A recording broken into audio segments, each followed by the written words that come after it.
How did medieval hearts brave the impossible? What epic loves defied death, treachery, and even the supernatural in a world of knights and castles? From the 12th to the 15th centuries? Number 9. The Douglas Tragedy.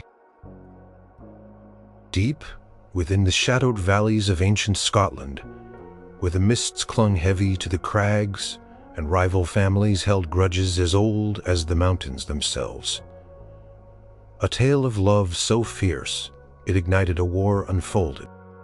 This is the story of young Lady Margaret, a blossom among the thorns, her spirit untamed and her heart inextricably ensnared by the bold and dashing Lord William Douglas. Their families, the formidable Douglases and the unyielding Gordons, were locked in a perpetual bloody feud, a generation's long dance of vengeance that made any union between their houses a treacherous thought, an unthinkable alliance. Yet love, as it often does in the grand tales of old, ignored the harsh boundaries drawn by human hatred and ancestral bitterness. Lady Margaret and Lord William's bond was a secret, a delicate flower blooming in the harshest of conditions. Their meetings were stolen moments under the cloak of night, whispered exchanges carried on the wind that rustled through the castle battlements, furtive glances exchanged across crowded halls where their families glowered at each other, their animosity a palpable force. They understood the immense danger that lurked around every corner. They comprehended the terrible price that would be exacted should their forbidden affection ever be revealed. But their love was a powerful, irresistible current, pulling them towards an inevitable destiny, a shared future that seemed both beautiful and terrifyingly precarious. Margaret's father, the stern, unyielding lord of the Gordon clan, a man whose will was as solid as the stone of his fortress, had other, far grander plans for his daughter.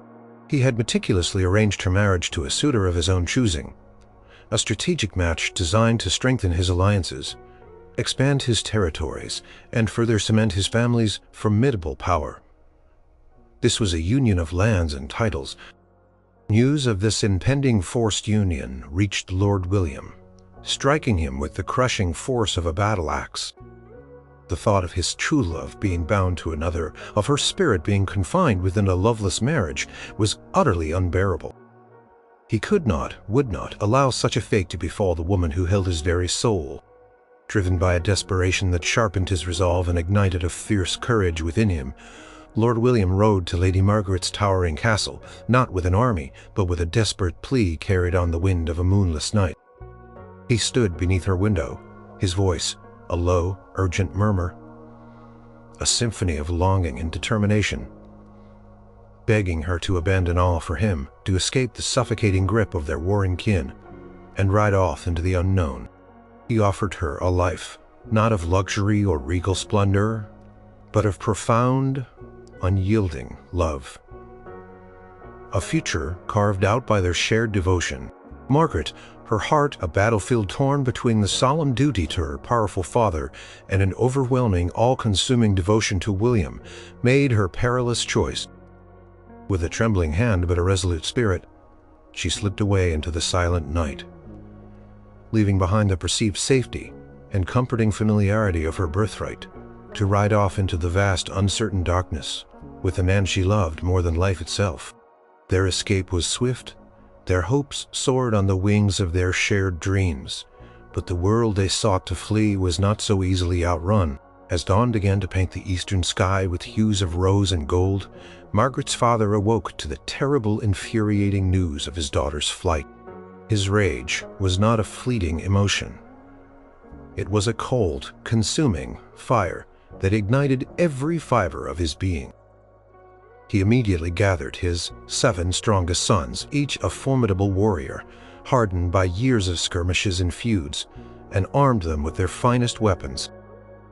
Their mission was brutally clear: pursue the eloping lovers, bring Margaret back to face his wrath, and exact a terrible, bloody price from the man who dared to steal his daughter and dishonor his ancient name.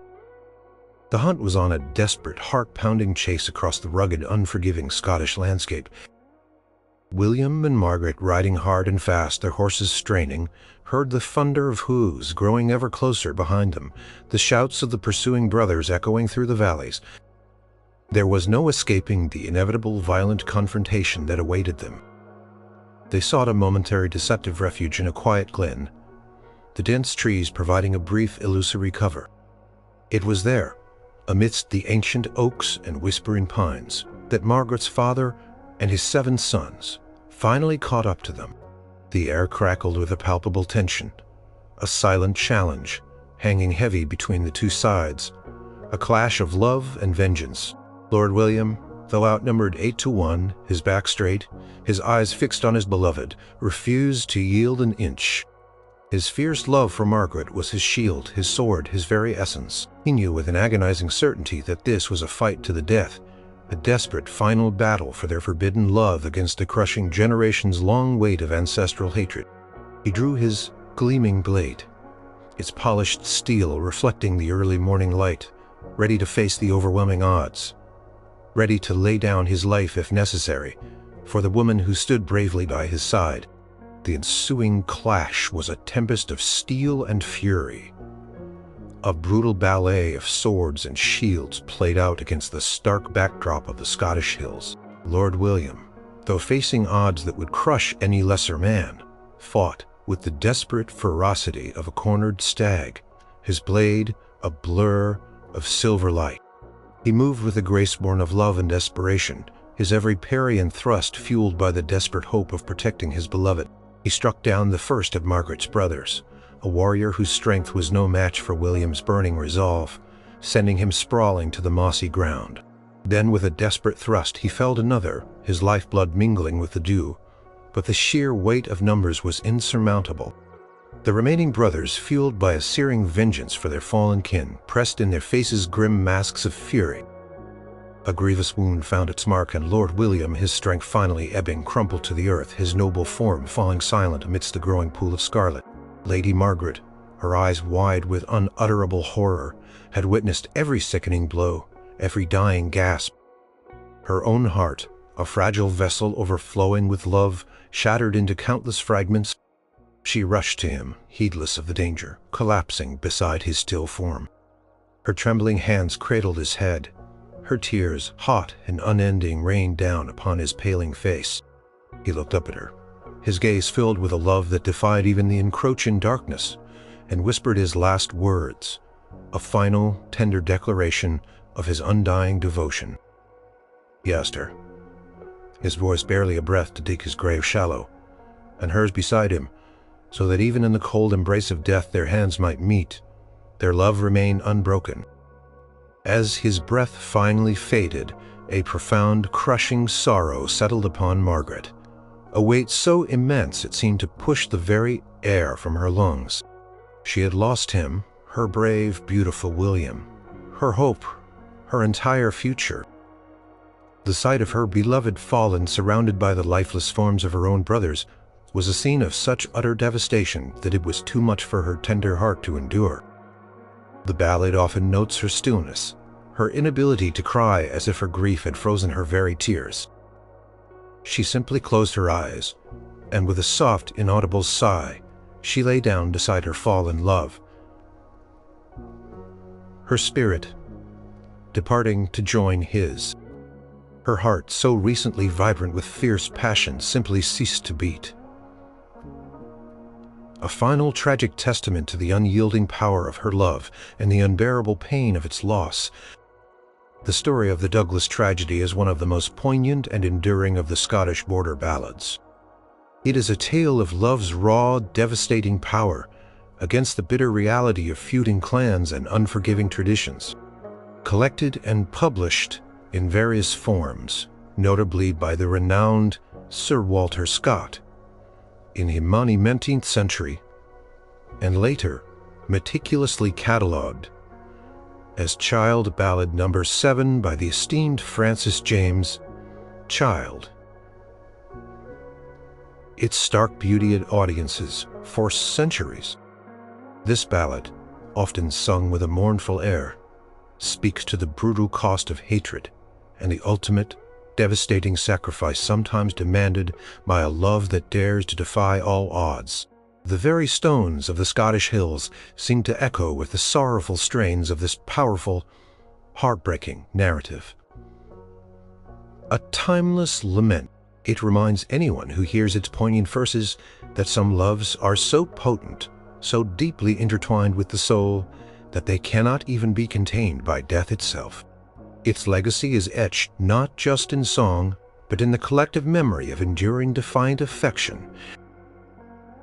Number 8. Hind Horn. Centuries ago, in a realm shrouded in the mists of lore and ancient oaths, where the echoes of chivalry still resonated through the noble halls, a young nobleman named Hind Horn prepared to depart for foreign lands. His mind, however, was not entirely consumed by the call of far-off adventure or the solemn duty of knightly quests. A deep, abiding love had taken root within his heart for the king's daughter, the exquisite Lady Jean, a woman whose beauty and grace outshone even the sunniest days of summer. Their bond was not merely a fleeting affection, a youthful infatuation. It was a profound promise, an unspoken vow that transcended the vast uncertainties of separation and the perils of distant voyages. As a sacred testament to his unwavering devotion and as a magical safeguard of their unique connection, Hind Horn presented Lady Jean with a ring, a token of his eternal affection. This was no ordinary piece of jewelry, no simple adornment. It was a golden ring, meticulously set with 7 precious, shimmering stones, and it possessed a mystical property that imbued it with life and meaning. Its color would remain vibrant and brilliantly bright as long as Lady Jean remained true to him, her heart unwavering in its fidelity. But should her heart ever waver? Should she fall for another, or be forced into a new alliance? The 7 stones would immediately lose their magnificent luster, turning pale and dim. This magical ring became the tangible symbol of their intertwined fates, a beacon across the miles.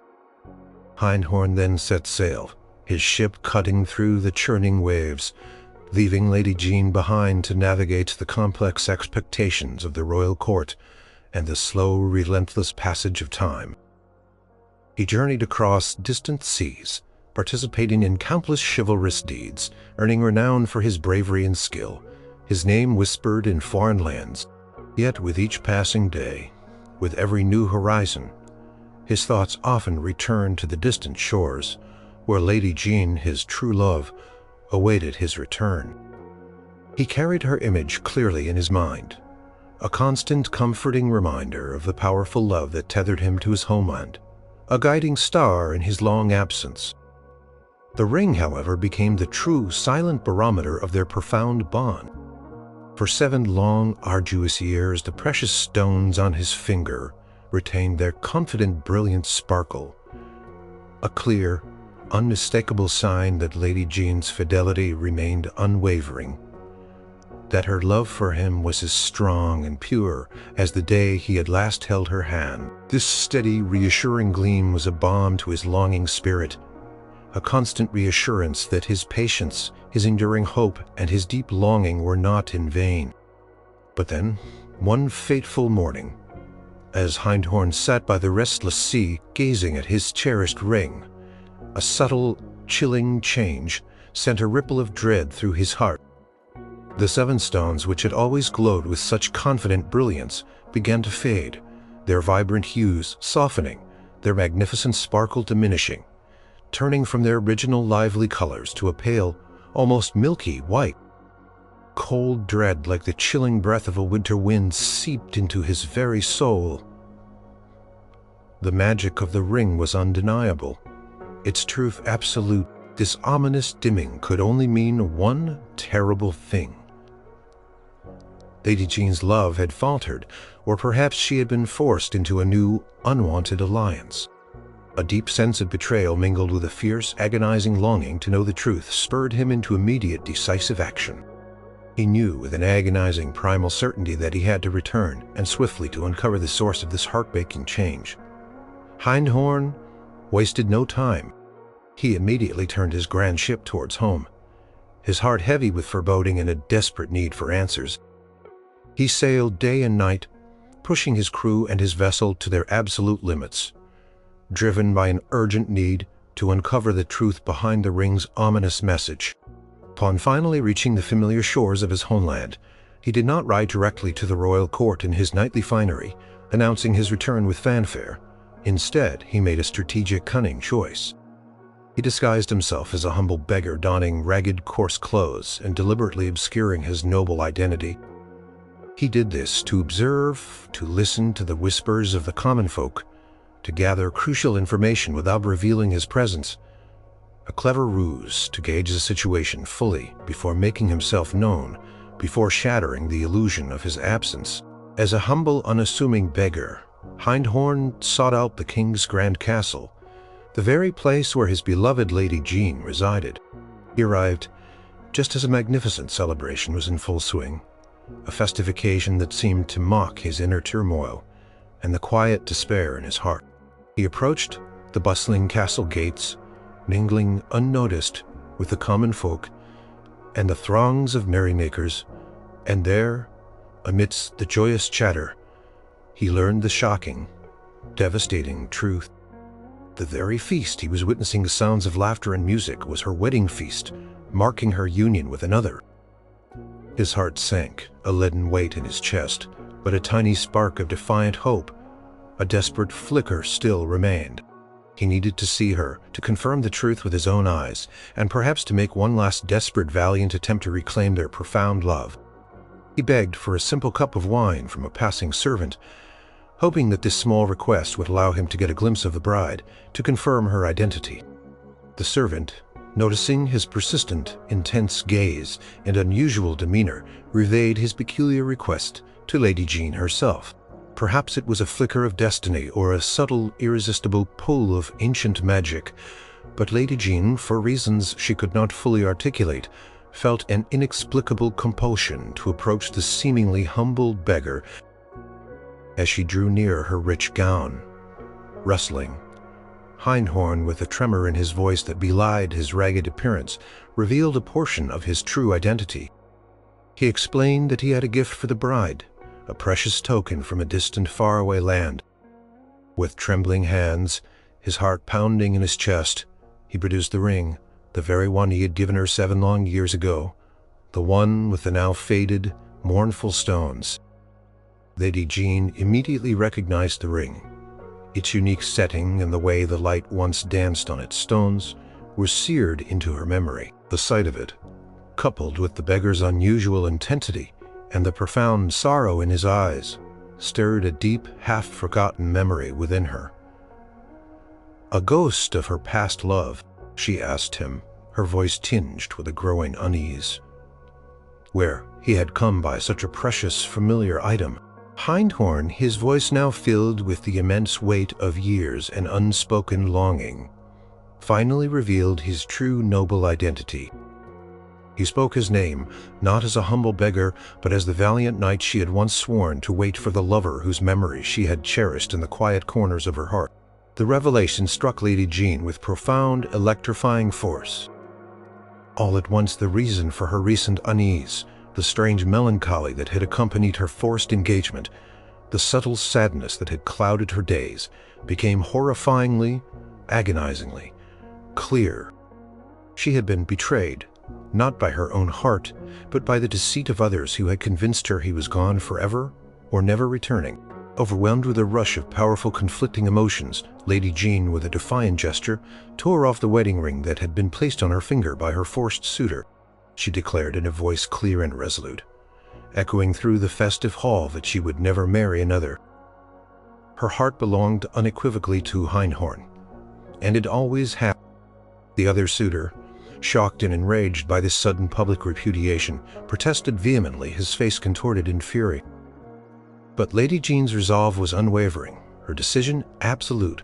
The ancient ballad often describes her simply discarding the unwanted ring, a potent symbol of her rejection of the forced union, proclaiming her true, enduring loyalty to Hindhorn, king, her father, Witnessing this powerful, undeniable declaration of love and the profound, almost magical bond between his daughter and the disguised Hindhorn, understood the gravity of the situation.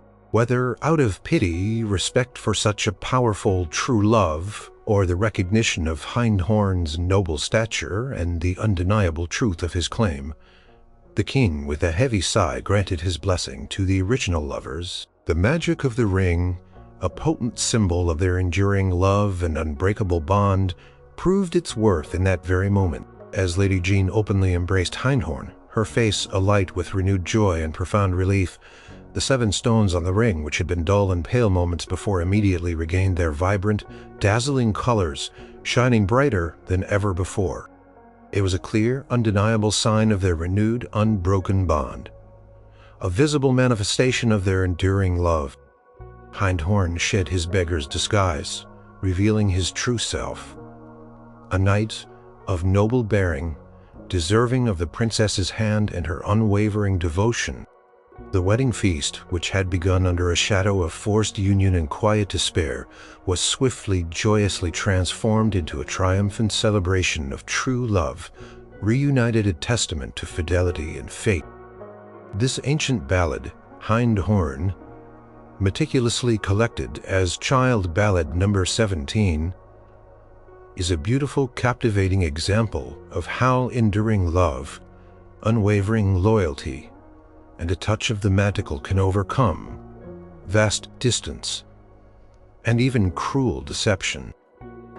It continues to be retold in various forms, a timeless narrative of love's triumph, a testament to the universal appeal of a love story that proves true love always, against all odds, finds its way back home. Number 7. Fair Annie.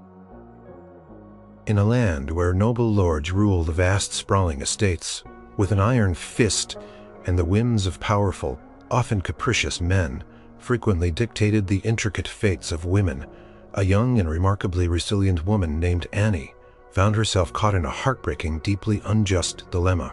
She was not, in the eyes of society or law, a wife, though she had borne 7 strong, healthy sons to a powerful, imposing lord.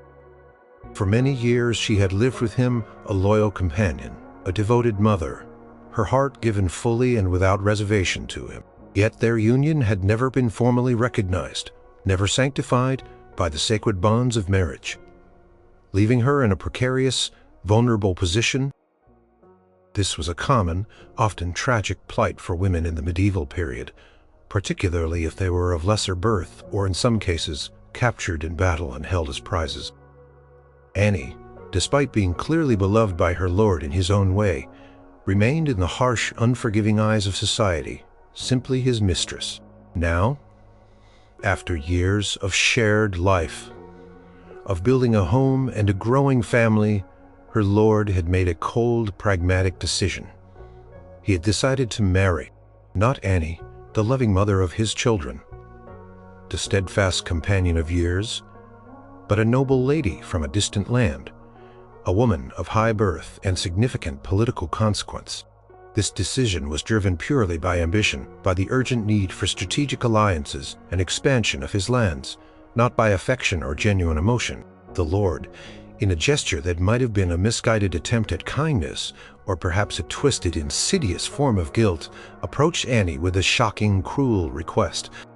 He asked her, the woman he had lived with, shared his bed with, and ostensibly cherished for so long, to prepare his grand castle for the arrival of his new bride. He desired her, the very soul of his household, to oversee the elaborate arrangements, the sumptuous feasts, the intricate decorations, essentially to serve as the chief hostess for his own wedding to another woman. Annie's sensitive heart was utterly crushed, a pain sharper and more profound than any physical blade could inflict.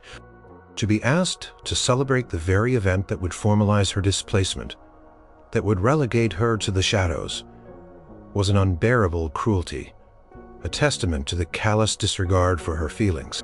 Yet with a quiet, astonishing strength that belied her profound sorrow, she agreed. She loved him deeply, stubbornly, and perhaps a desperate tiny part of her still clung to the vanishing hope that he might change his mind, that he might suddenly see the immense injustice of it all, that he might recognize her true worth. So Annie, with her 7 beautiful, innocent sons, gathered silently around her. Their young eyes reflecting her own quiet pain, began the arduous preparations. She saw to every minute detail, ensuring the castle shone with a splendor befitting a new, noble mistress, a woman who would replace her. Her hands moved tirelessly, performing each task with meticulous care, but her spirit was heavy, burdened with a grief that could not be openly shown, a silent internal scream. As the day of the new bride's arrival drew near, the lady from the distant land finally appeared, her retinue grand, her presence regal. She was indeed a woman of great beauty and noble bearing, dressed in the finest silks and shimmering jewels, radiating an aura of distinction. Annie, performing her duty with solemn grace, her face composed, despite the storm within, stepped forward to greet her, to offer her the traditional hospitality of the castle.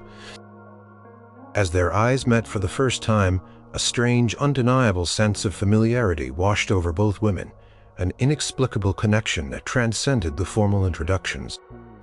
There was something in the new bride's eyes, a fleeting resemblance, a subtle curve of her lips that Annie could not quite place, but it tugged at a distant, half-forgotten memory.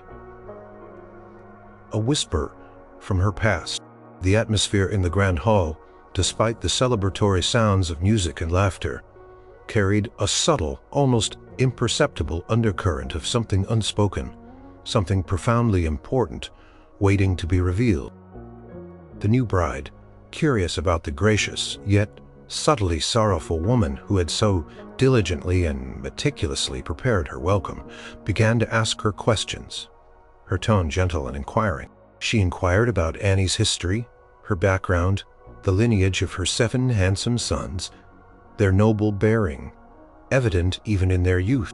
As Annie recounted her poignant tale, speaking of her early life, of a childhood spent in a foreign kingdom across the sea, the new bride listened with a growing, almost desperate intensity.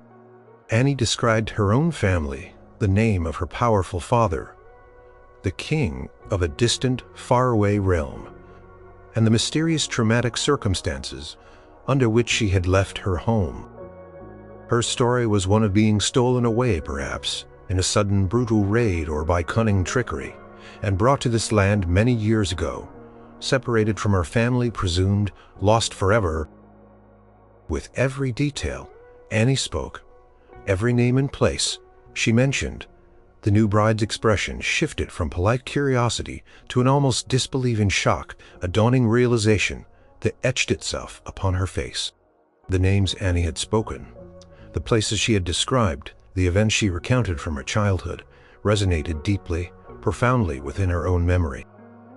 It was as if she were hearing a long-forgotten echo of her own past, a tale from a time before her own clear recollections truly began, a piece of a puzzle she hadn't known existed. Finally, with a sharp gasp, the truth became blindingly, impossibly clear to the new bride. The names Annie had spoken were her own family's names. The king Annie spoke of as her father was also her father. The lady from the distant land, the intended bride, was Annie's own sister, the beloved sibling who had been lost and presumed dead many, many years ago, mourned and forgotten by all but their father. The revelation exploded into the grand festive hall, silencing the music and laughter. The new bride, tears streaming down her face, embraced Annie, her long-lost sister, proclaiming the kinship, a reunion as miraculous as it was utterly unexpected. The wedding feast, intended to mark a new strategic alliance of power and lance, was instantly and joyously transformed into a tearful, heartfelt family reunion, a scene of profound emotional intensity. The Lord, who had stood by silently, his jaw slack as the dramatic truth unfolded, was utterly stunned, his mind reeling. He had unwittingly arranged to marry his own sister-in-law, a taboo of immense proportion, a sin against both God and nature, and had treated his true love, the mother of his cherished children, with such casual cruelty. The medieval ballad, with its stark realism, does not mince words here. The situation was an unforgivable blunder, a monumental error in judgment. The immense weight of his actions, the stunning realization of his immense good fortune, and his profound injustice descended upon the Lord like a physical burden. He had been on the very verge of making a terrible, irreversible mistake, of casting aside a woman who was not only true to him in heart and spirit, but also of noble birth. A king's daughter, no less. He had unknowingly kept a princess as his mistress, a startling revelation of his own ignorance. The ballad emphasizes the profound transformation of his character, as if the scales had suddenly fallen from his eyes, allowing him to see the truth clearly for the first time. He quickly, decisively renounced the planned marriage to the sister. In that pivotal moment, filled with remorse and newfound clarity, he declared his deep, abiding love and unwavering loyalty to Annie, recognizing her as his true wife, the woman who deserved to be his lady, his queen, his partner in life. The tale of Fair Annie concludes with a dramatic, beautiful reversal of fortune. Annie, who had been an unwed mother, an outcast in society's eyes, was finally honored with the true formal marriage she deserved, a public acknowledgement of her worth and dignity.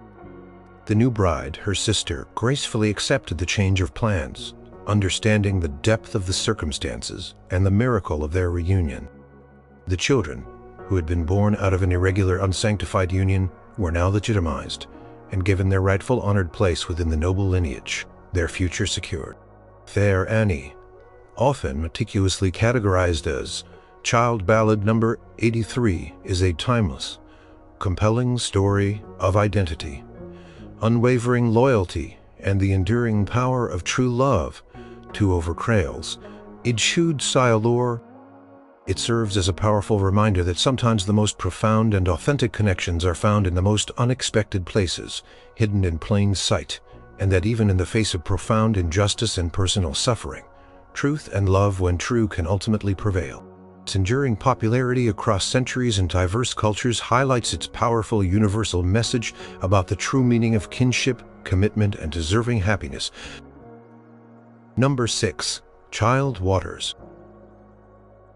In a medieval world often governed by rigid social class structures and the unyielding expectations of noble lineage, where a person's worth was often defined by their birthright rather than their character, the love between a powerful lord and a woman of lesser standing could spark both the deepest devotion. Such is the poignant and enduring tale of Child Waters, a noble and respected knight and his beloved, a humble yet remarkably resilient young woman named Burd Ellen. Their love was profound, a connection that transcended the harsh, unforgiving realities of their stratified society. However, their devotion had led to a dangerous, deeply hidden secret.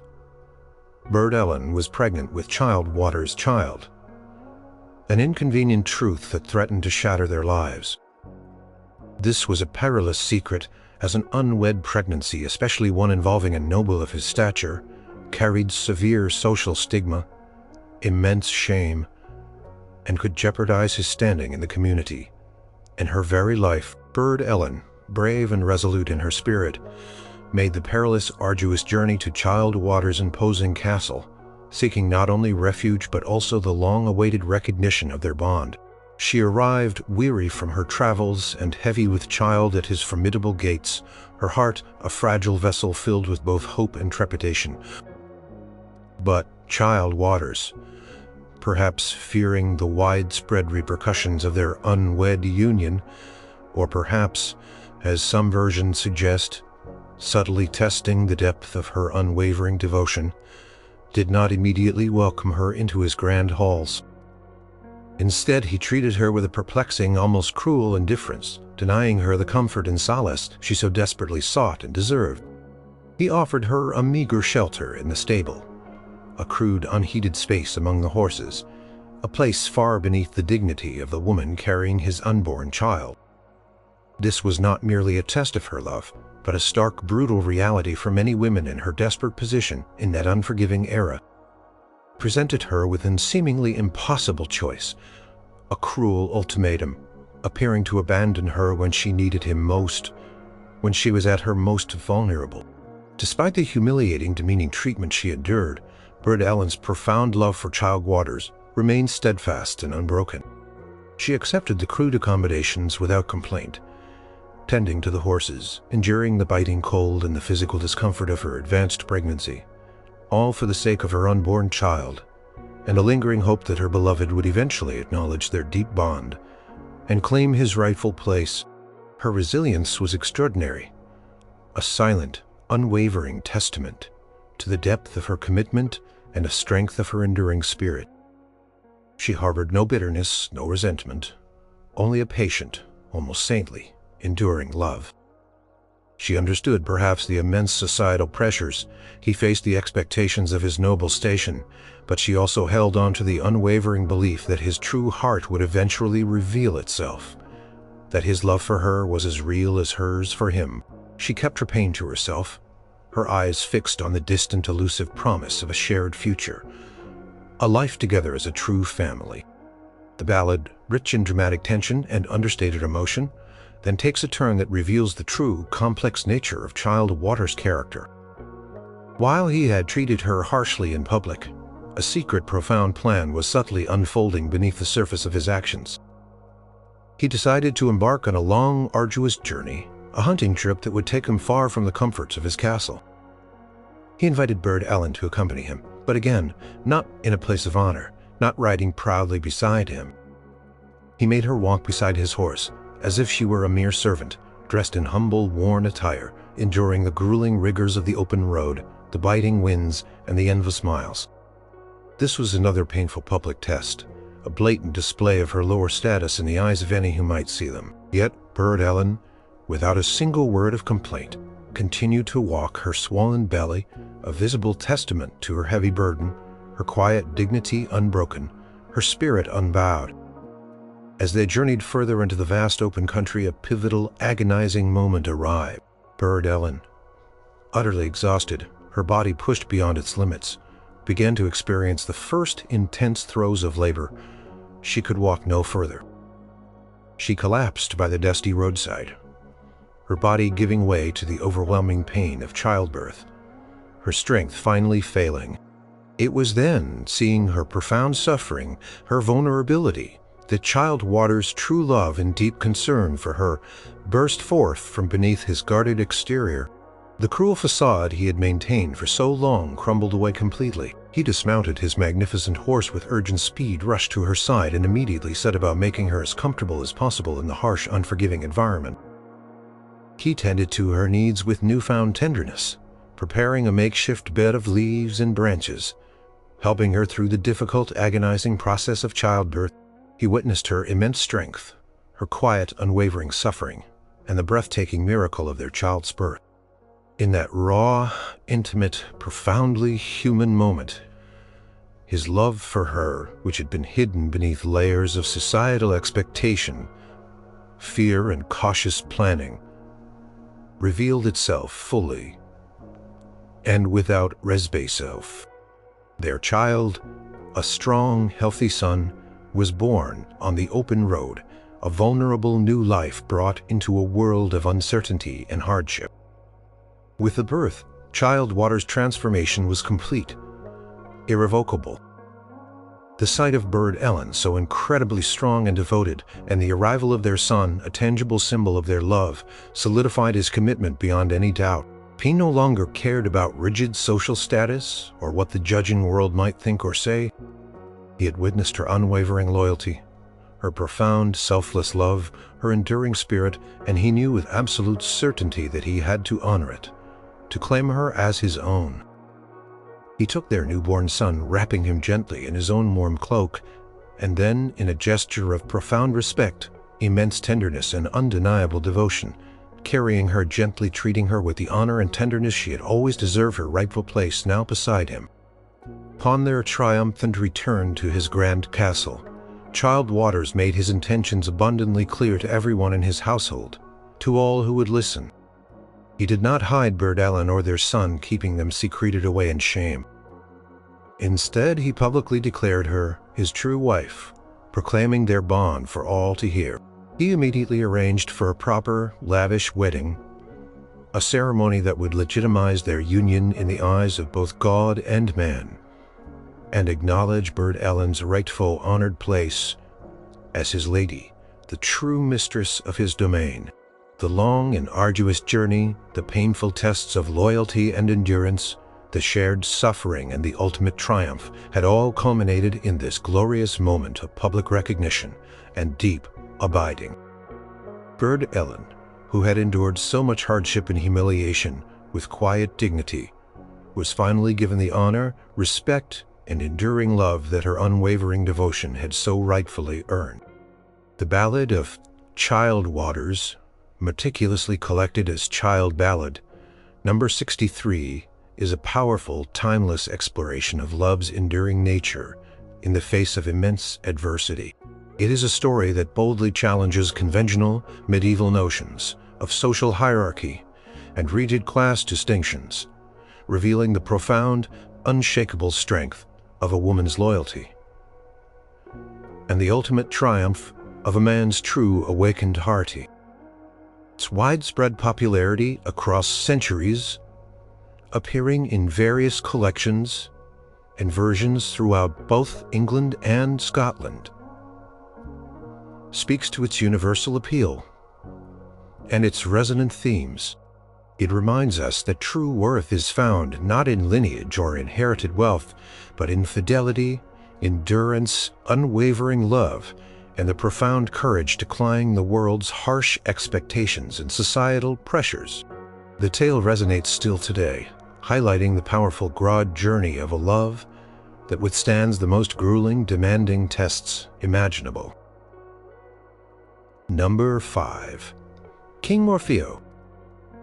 Far beyond the borders of mortal realms, in a land steeped in ancient lore, shimmering with shadowy magic and the whispers of unseen beings, reigned King Orfeo, a monarch renowned not only for his noble, just rule, but also for his unparalleled, almost divine skill as a harpist. His music was legendary, a symphony of enchantment capable of charming birds from the very sky, calming even the most ferocious wild beasts, and moving the hardest of human hearts to tears. But Orfeo's greatest treasure, the true jewel in his crown, was not his vast kingdom or his extraordinary musical gift. It was his beloved queen, Howardess, a woman of breathtaking beauty, profound grace, and keen intellect. Their love was the cornerstone of his very existence, a perfect, harmonious melody that mirrored the exquisite beauty of his harp's most intricate strains. Their shared life was a vibrant, living poem. One warm spring day, as Queen Howardess rested beneath an ancient blossoming tree in their royal orchard, a place of peace and tranquility, a strange and utterly terrifying vision befell her. She was visited by the formidable king of the underworld, a shadowy, ethereal monarch from the mysterious and often capricious realm of Fairy, who appeared before her as if from thin air. He declared his chilling intention to take her away, to spirit her from her mortal life.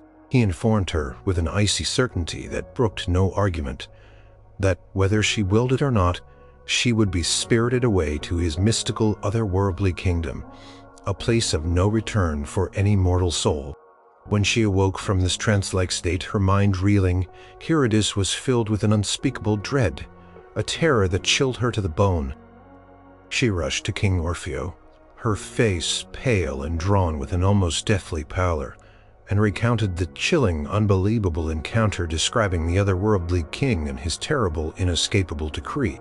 Orfeo, heartbroken and utterly consumed by despair at the horrifying thought of losing his beloved queen, tried everything within his vast power to prevent the inevitable. He immediately gathered his loyal knights, a formidable guard, protected his queen within the strongest towers of his castle, and prepared for a valiant, desperate defense against any earthly, or indeed any other worldly threat that might materialize. But the power of the Fairy King was ancient, vast, and utterly beyond any mortal might or defense. Despite all precautions, despite every measure taken, on the very next day, as if by an unseen hand, by an irresistible, invisible force, Queen Eurydice vanished. Without a trace, spirited away to the mysterious, often cruel and eternally enigmatic realm of the fairy folk. Her sudden, inexplicable disappearance left Orfeo utterly shattered, his magnificent kingdom plunged into deep pervasive mourning, and his once vibrant, joyful life bereft of its central light, its very reason for being, overwhelmed by a grief so profound it felt like a physical weight, and unable to endure a life without his queen, without the woman who was his soulmate. King Orfeo made a drastic, life-altering decision. He abdicated his royal throne, relinquishing his power and responsibilities, leaving his kingdom in the capable hands of his loyal, trusted steward. He then cast off his rich royal robes, symbols of his earthly power of a wandering minstrel, a common traveler, and armed only with his beloved harp, the instrument that was an extension of his very soul, he vanished into the wild, untamed wilderness. For 10 long, solitary years, he roamed the desolate lands, his only companion the mournful, sorrowful strains of his harp, each note a lament for his lost love. He lived a solitary, ascetic existence, subsisting on berries, roots, and whatever meager fare he could forage from the wild, his body hardened by the harsh elements, his heart consumed by a relentless, agonizing yearning for his vanished queen. His music, once joyful and uplifting, now echoed with profound sorrow, a constant, beautiful lament for his vanished queen, heard only by the wind and the wild creatures. During his decade of wandering, Orfeo often encountered the ghostly, elusive hunting parties of the fairy king. Fleeting glimpses of the mysterious, hidden otherworld. He saw the fantastical creatures, their forms shimmering in the twilight, the silent riders on magnificent steeds, and sometimes fleetingly, hauntingly, he even saw a woman who bore an uncanny heart. Stomping, he witnessed a great grand procession of the fairy king, a majestic spectacle.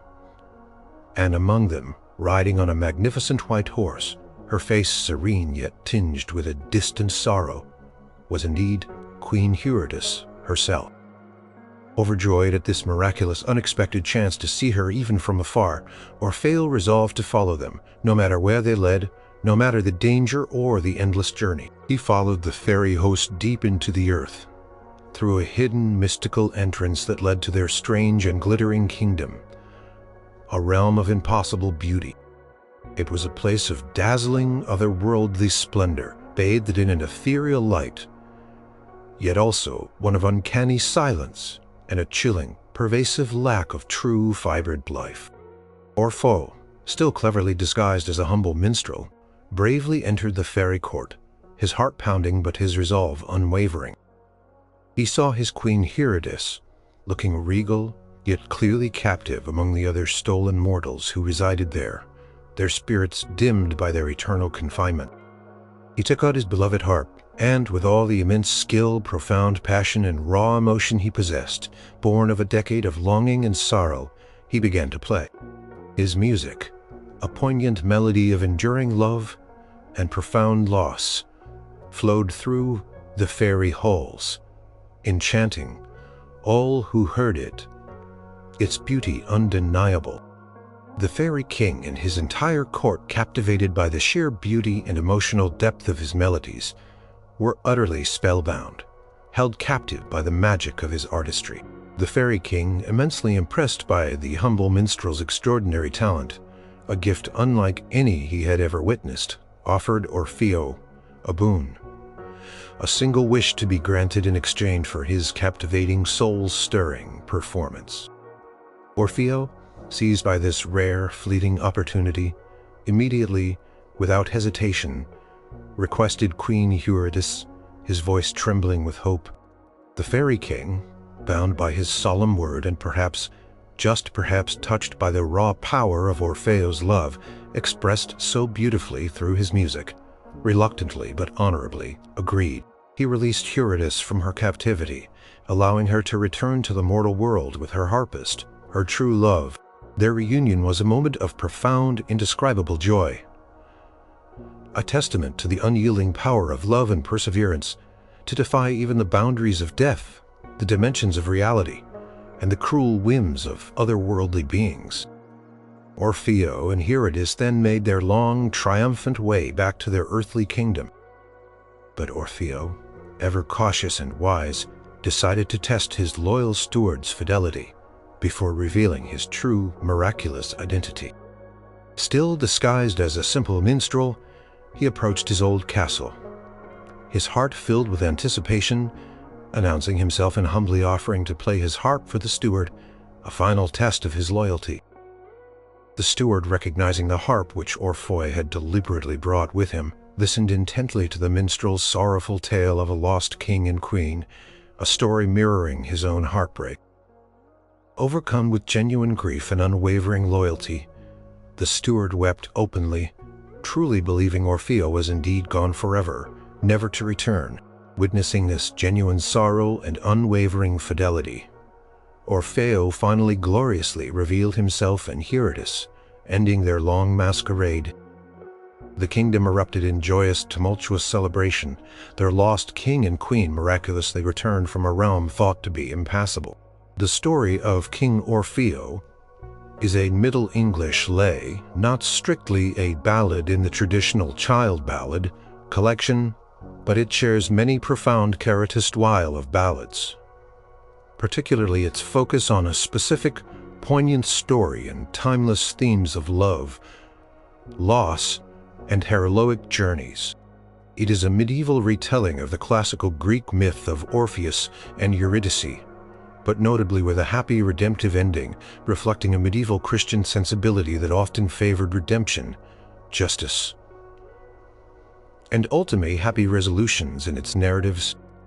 This magnificent tale, which appears in various precious manuscripts from the 14th century, remains a cherished example of epic love conquering even the supernatural, proving that true devotion paired with extraordinary talent and unwavering hope can bring back what was seeming lost forever. Its enduring legacy lies in its beautiful portrayal of unwavering love, profound loyalty, and the redemptive buoyed power of art and human spirit. Number 4. Clerk Saunders. In the wild, untamed landscapes of ancient Scotland, where craggy mountains pierced the sky and old stone castles stood as silent, brooding witnesses to countless tales of passionate love, bitter betrayal, and tragic loss, lived a young woman named Lady Margaret. Her beauty was renowned throughout the land, her spirit as vibrant and free as the wild spring meadows, drawing all eyes to her. Her heart, however, belonged to a dashing, noble knight named Clerk Saunders. Their love was fervent, a secret fire burning brightly in the shadows, a clandestine affair conducted in the utmost secrecy, for Saunders was not of the same exalted noble standing as Margaret's powerful family, and their union would surely be forbidden. Met with fierce opposition, yet they stole precious moments together, their love burning bright and defiant against the looming shadows of disapproval and societal expectations. One fateful moonless night, Saunders crept silently into Margaret's secluded chamber. Their secret rendezvous, Ballad describes them, embracing their love, a powerful, irresistible force, a bond that seemed to defy the very world around them. But this night, alas, was destined for profound tragedy. Lady Margaret had a brother, a fierce and protective warrior, a man whose sense of family honor was as sharp as his sword, and he had harbored suspicions about his sister's secret meetings. Driven by a primal need to protect his family's reputation, he lay in wait, concealed in the shadows. As the lovers were lost in their tender, intimate moments, oblivious to the impending doom, the brother burst violently into the chamber, his gleaming sword already drawn. The scene was one of shock and immediate, unspeakable horror. Without a single word of warning, without a moment of hesitation or mercy, The brothers struck down Clerk Saunders, murdering him in cold blood, right there in May, Margaret's loving, trembling arms. The immediate aftermath was devastating. A scene of unimaginable anguish. Margaret was left cradling the lifeless, rapidly cooling body of her beloved, her piercing screams echoing through the silent stone halls of the castle, a sound that tore at the very fabric of the night. Her grief was not merely sorrow, it was a profound, soul-shattering anguish that defied all description, a pain that consumed her entirely. Her deep love had been violently, brutally snatched away in an instant, leaving her with an unbearable aching void, a wound that no time could heal.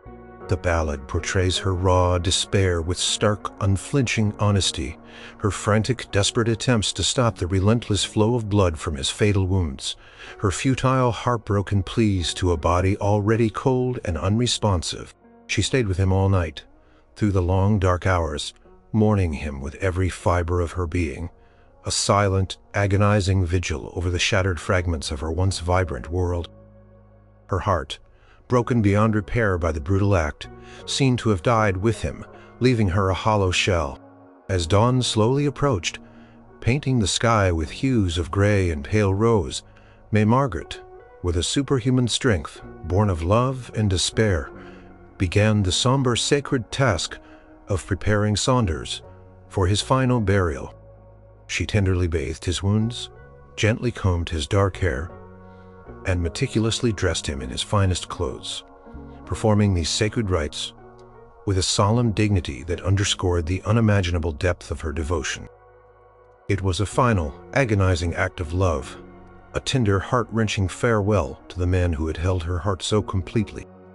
She then went to her father and her brothers, not with anger or accusation, but with a quiet, profound sorrow that spoke more eloquently than any words. She requested the Saunders be given a proper, honorable burial, befitting a noble knight, and then, in a heartbreaking, desperate plea, she asked to be buried by his side, desiring only to be reunited with him, even in the cold embrace of death. Her grief was so overwhelming, so palpable, that her family, perhaps touched by the sheer depth of her despair, or perhaps burdened by their own simmering guilt and the weight of their violent deed, granted her solemn request, allowing her to rest beside her slain love. The ballad, however, does not end with death and burial.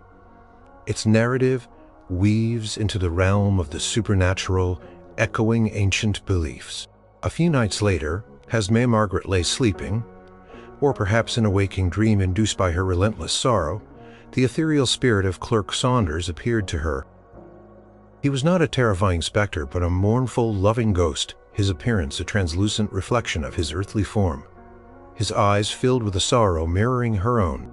He spoke to her, his voice a soft, lamenting whisper, expressing his profound anguish that he could not find rest, that his spirit remained bound to the mortal world.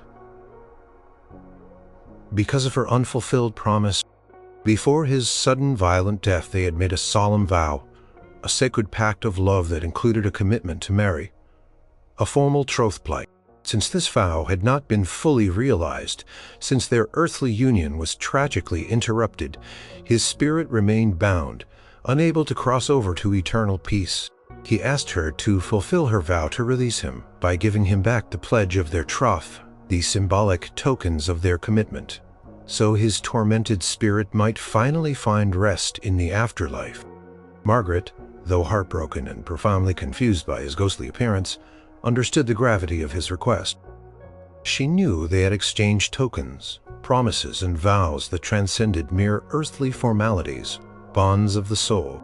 She knew she had to release him, to give him peace, even if it meant her own continued suffering and deeper loneliness.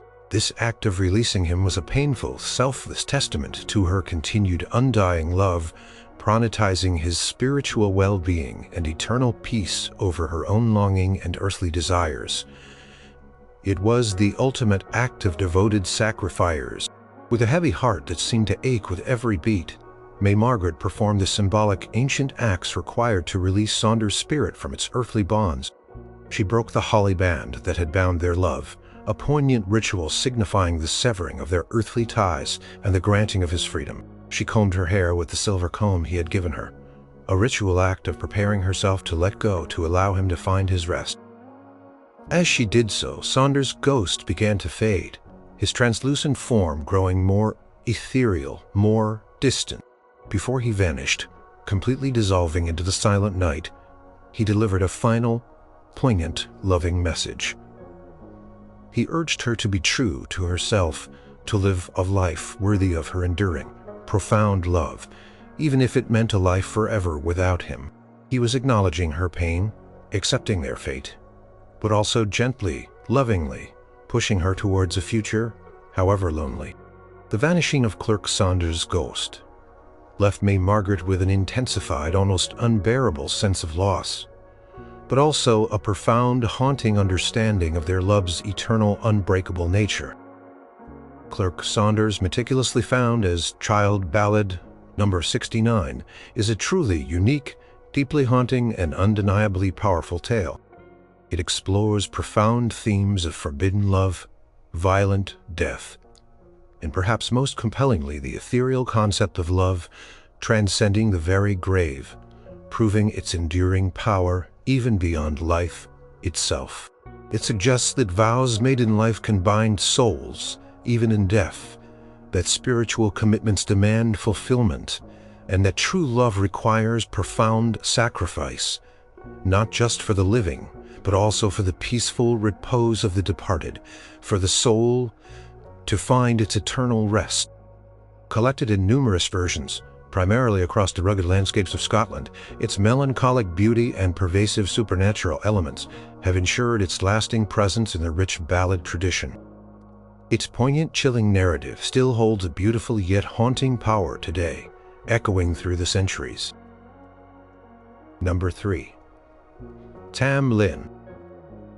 Within the ancient whispering woods of Cardahaw, a place steeped in local legend and feared by many a superstitious soul, lived a profound mystery, shrouded in folklore and fairy magic. It was said that a fearsome, enigmatic knight, Tam Lin, a denizen of the elusive fairy realm, fiercely guarded this enchanted forest. He was rumored to steal gold from unwary travelers, and sometimes even more chillingly, to abduct unwary maidens who dared to pluck a single rose from the hallowed forbidden ground within his domain. His existence was a chilling warning, a cautionary tale told by worried elders to keep people away from the forest's deep, alluring secrets. Yet his mystique, his dangerous allure, especially to the young, the adventurous, and the defiantly curious, was undeniably potent, a siren's call to the daring. One such maiden was the bold, spirited, and fiercely independent Janet, a woman of noble birth, who scorned the numerous warnings and stern prohibitions surrounding the mysterious Cardahaw, defying the local folk, their fearful whispers, and perhaps drawn by an irresistible sense of adventure or a rebellious spirit that yearned for freedom. Janet rode deliberately into the forbidden woods. As the ballad famously tells, she reached out and plucked a double rose, a seemingly innocent act that, in the intricate magical realm of fairy, served as an immediate, unmistakable summons. Suddenly, from the very depths of the ancient forest, Tam Lin himself appeared.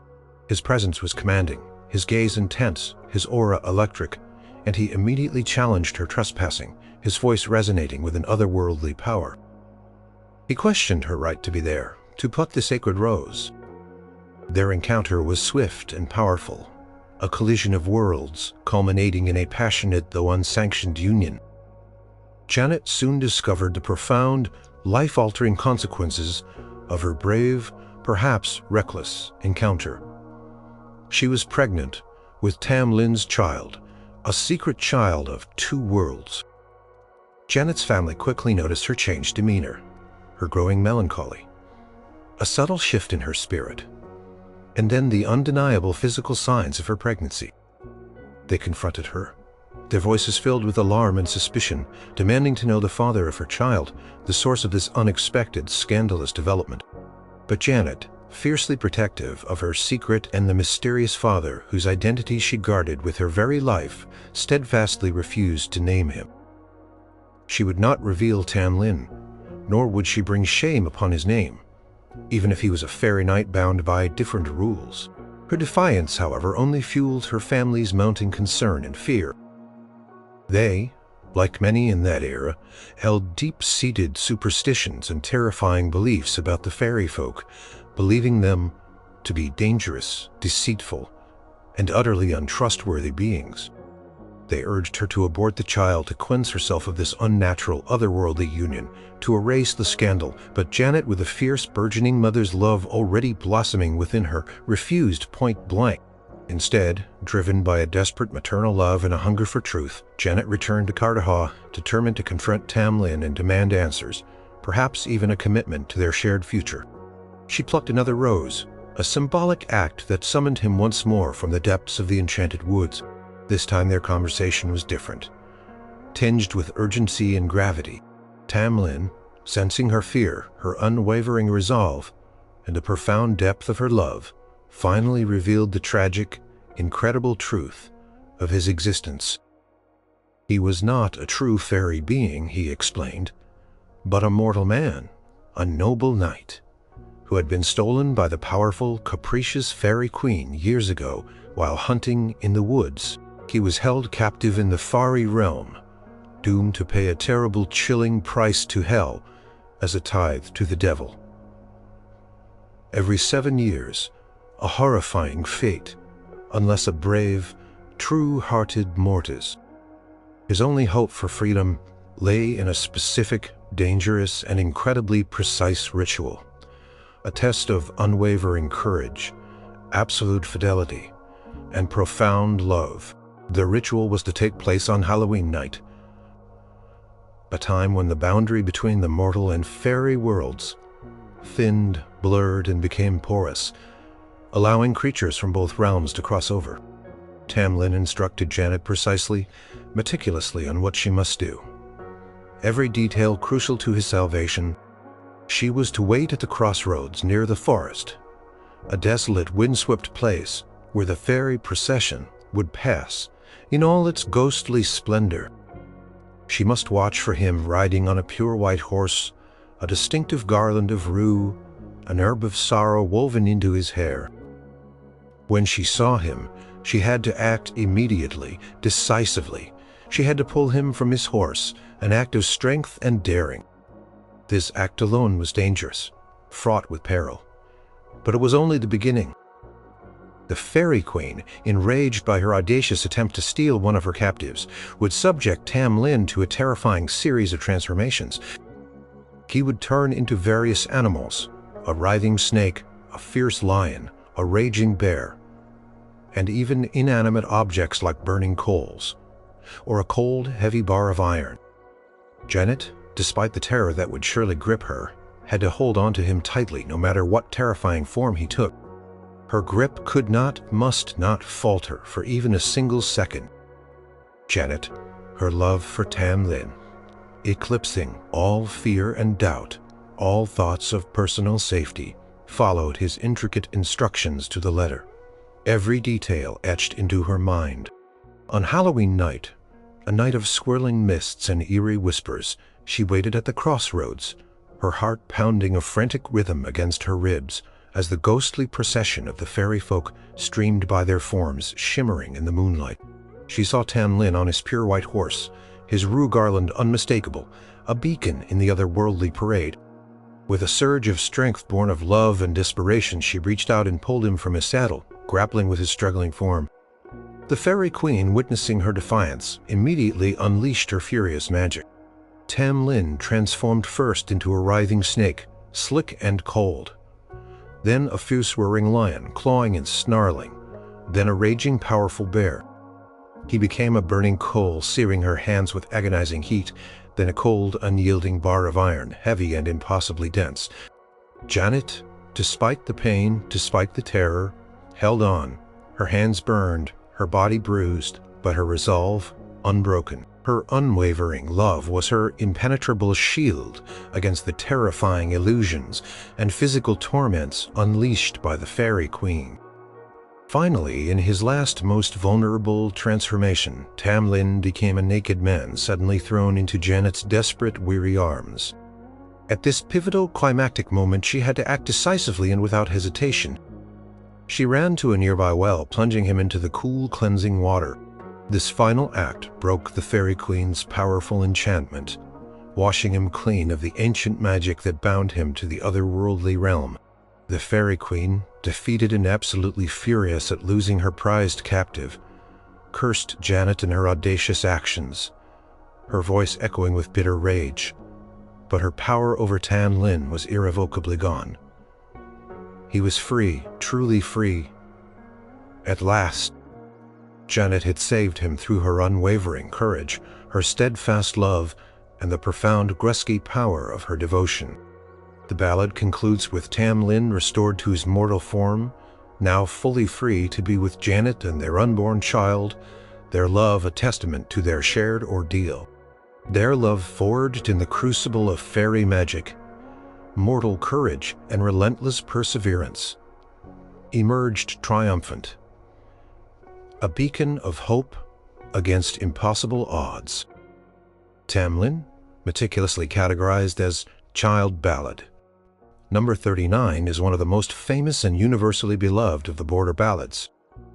It masterfully weaves together intricate elements of romance, the supernatural, and ancient folklore, creating a captivating, unforgettable narrative of rescue and enduring love. Its powerful themes of defiance, unwavering courage, and the jotting power of a woman's love to break even the strongest, most ancient enchantments have resonated deeply with audiences for centuries, ensuring its indelible place as a timeless tasmation. It serves as a reminder that love, when true and fiercely held, can conquer even the most formidable magical barriers and other worldly threats. Number 2, Lord Randall.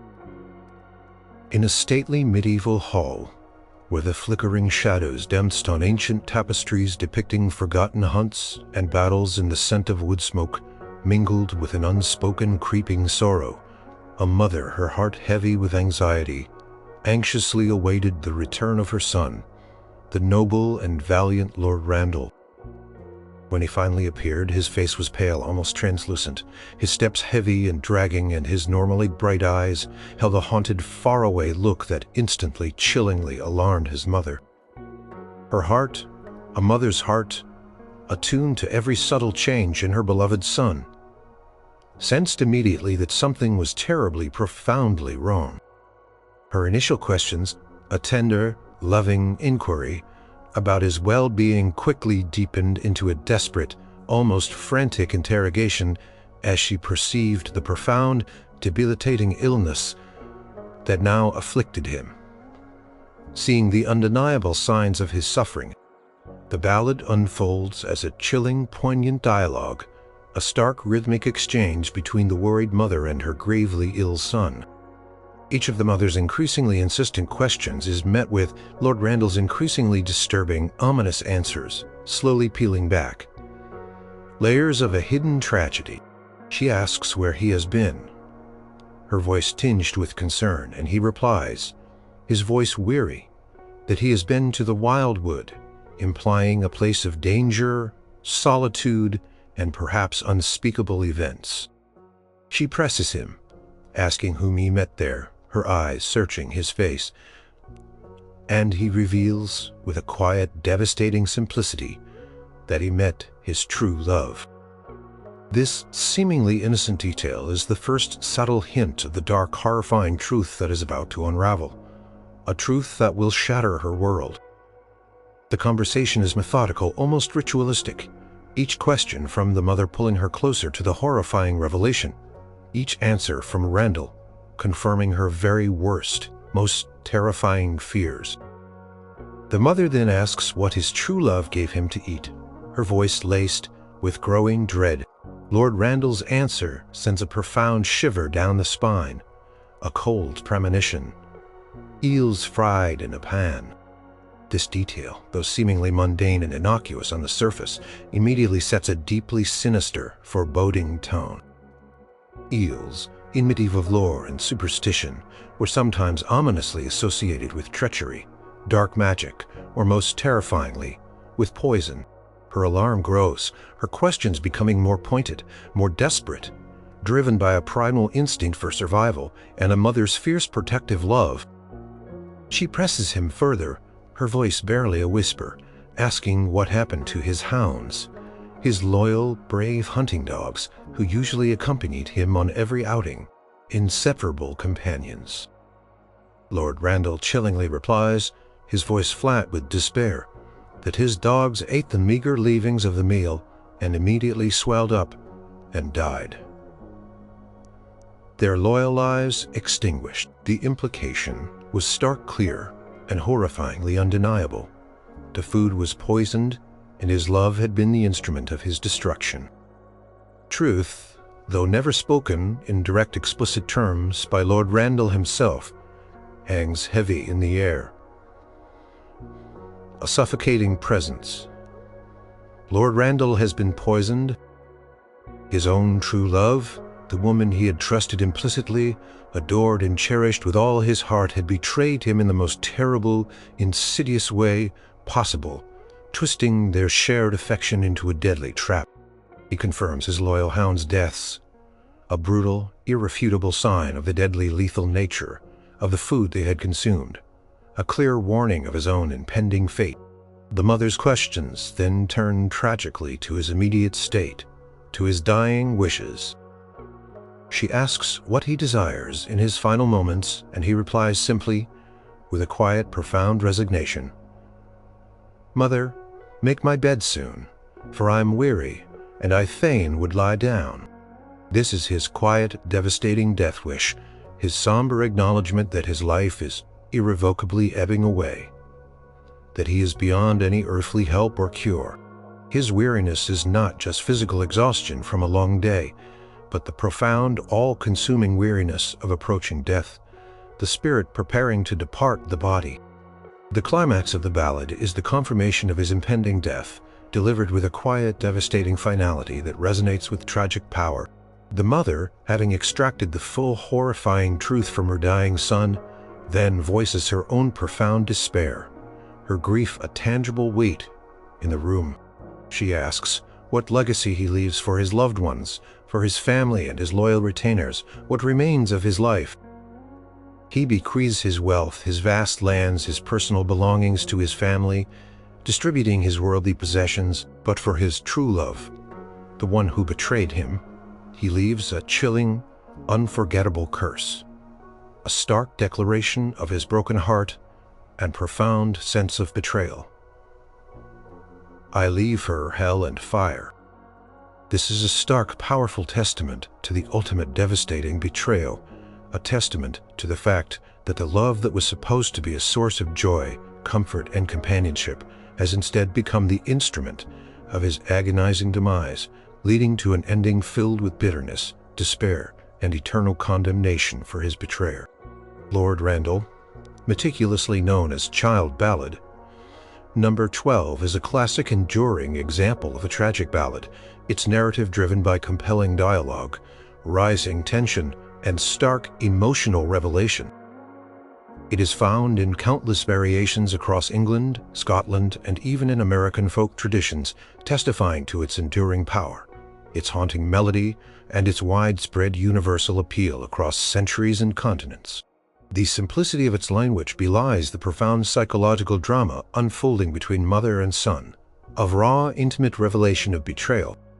It explores profound themes of insidious betrayal, the deceptive nature of outward appearances, and the devastating, irreparable consequences of a poisoned, broken. Unlike other ballads of epic love that celebrate triumph and reunion, this one depicts its catastrophic opposite, demonstrating the profound vulnerability inherent in opening one's heart, even to those presumed most trustworthy and beloved. Its chilling mystery, its stark portrayal of fatal treachery, and its unforgettable dialogue ensure its continued retelling, a grim, haunting reminder of love's potential for the deepest, most agonizing wounds. Number 1. Barbara Allen. In a village touched by the lingering charm of medieval lore, where the scent of wild heather drifted on the gentle breezes and the echoes of old melancholy songs filled the twilight air, lived a young man named Sir John Graham. He was a knight of considerable charm and noble bearing, a figure admired by many, but his heart had been utterly irrevocably captivated by a maiden named Barbara Allen. Her beauty was undeniable, a radiant presence, but her spirit was perhaps a little too proud, a little too unyielding, and her affections, it seemed, were not easily won. Her heart a fortress difficult to breach. Sir John, deeply and profoundly in love, had fallen gravely ill, and his illness was not of the body alone, but one of the heart, a love sickness so intense that it consumed him with each passing day, weakening his very spirit. He lay on his deathbed, his strength ebbing, his final wish a desperate, fervent plea to see the woman who held his heart, the one whose presence might bring him solace before the final darkness. A loyal servant was immediately dispatched to Barbara Allen's humble dwelling, bearing Sir John's urgent life or death request. The message was clear, tinged with desperation. His life was fading rapidly, like a dying ember, and only a glimpse of her, a final farewell, might bring him a measure of peace in his final moments. Barbara Allen, however, was famously not easily swayed by pleas or sentiment. She was depicted in the ballad as a woman with a strong, perhaps even cold demeanor, her emotions tightly guarded. Upon receiving the summons, she did not rush to his side with concern or urgency. Instead, she took her time, walking slowly, deliberately. Her indifference a stark, chilling contrast to the urgency of the dying knight's plea, a testament to her seemingly unyielding pride. She arrived at his bedside, not with sympathy or a soft touch, but with a question that seemed to mock his very suffering, her words cutting through the solemn silence of the room. When Barbara Allen finally stood beside Sir John's bed, his face pale and drawn with the unmistakable pallor of impending death, his breath shallow, she showed him no outward pity, no flicker of warmth. Her first words were a chillingly detached observation, devoid of tenderness. "Young man, I think you're dying." There was no softening in her voice, no apparent concern, only a cold, clinical statement of fact. Sir John, despite his agony, summoned the last reserves of his waning strength, his voice a frail whisper. He gently reminded her of his deep, enduring love for her, of how he had always cherished her above all others, and how her presence alone, even now, might still bring him a measure of peace before his soul departed. He recounted a specific instance, a perceived slight that had lingered in his lovesick heart, how she had once slighted him during a gathering, perhaps a lively drinking session, overlooking him for other companions, failing to acknowledge his presence. This seemingly minor slight to his lovesick, sensitive heart was a deep festering wound, and he now tragically believed it to be the very cause of her inexplicable indifference. His heart breaking over and over again. Barbara Allen, however, remained outwardly unmoved, her expression inscrutable. She confessed with a dispassionate tone that she had indeed slighted him during that gathering, admitting the truth of his memory. Her reason, she stated, was that he had in her eyes slighted her by toasting other ladies, perhaps implying that his affection for her was not exclusive enough, not as absolute as she demanded. She was, in a way, testing him, pushing him, or perhaps simply demonstrating her own proud, unyielding nature, her fierce desire for unblemished devotion. She watched him, knowing his love was true, knowing his life was slipping away, yet she refused to offer him the comfort he craved, the solace he so desperately needed. Her coldness at that moment underscored the tragic, devastating depth of his unrequited love, a love unreturned even at the precipice of death. Her heart, to all appearances, seemed to be a stone, utterly untouched by his dying plea, by his final fading passion. As Sir John drew his final ragged breath, his last words were a profound, agonizing testament to his undying, persistent devotion. Called out her name, Barbara Allen, a final, poignant declaration of his all-consuming love before the darkness claimed him fully. With his passing, a profound, irreversible shift occurred within Barbara Allen. Cold, impenetrable facade she had maintained for so long began to crack, then shatter. She heard the mournful death knell, the village bell, tolling solemnly for Sir John, and a sudden, overwhelming wave of profound grief washed over her.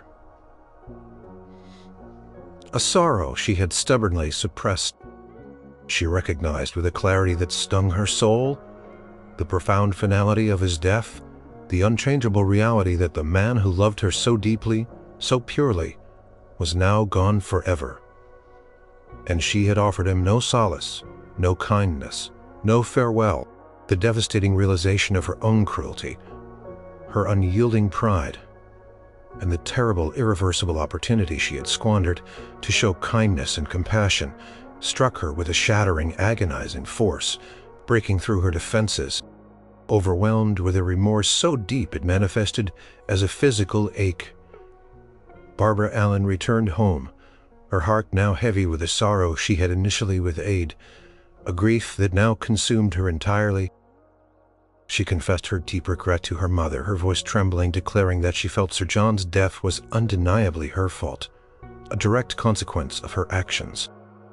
She spoke of her cruelty, her unyielding pride, and the terrible, suffocating regret that now consumed her every thought, every waking moment.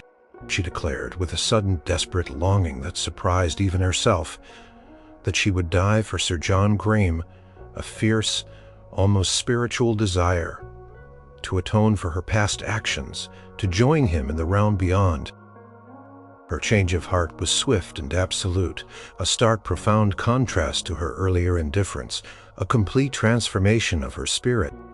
The immense weight of his unrequited love and her cruel, unwavering rejection had finally devastatingly broken through her proud, icy exterior. The ballad concludes with a tragic, yet profoundly beautiful symbolic gesture that speaks to the enduring nature of love, even in death. Barbara Allen, consumed by her grief and regret, also falls mysteriously ill, her life draining away. Her lovesickness now is not for a living man, but for the ghostly presence of her lost love, for the opportunity she so tragically squandered, for the kindness she withheld. She requests with her dying breath to be buried by Sir John's side, a final act of devotion and penance. In a poignant, enduring image, the ballad tells how a single vibrant rose grew from Sir John Graham's grave, and a green, resilient briar from Barbara Allen's. These two plants grew slowly, steadily towards each other, intertwining gracefully above their graves, forming a perfect, symbolic, true lover's knot.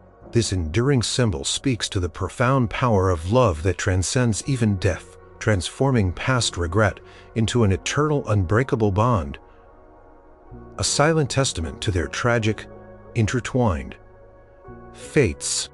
Barbara Allen, or Bonnie Barbara Allen as it is often known, meticulously collected as Child Ballad number 84, is arguably one of the most widely known, universally sung, and enduring ballads in the English-speaking world.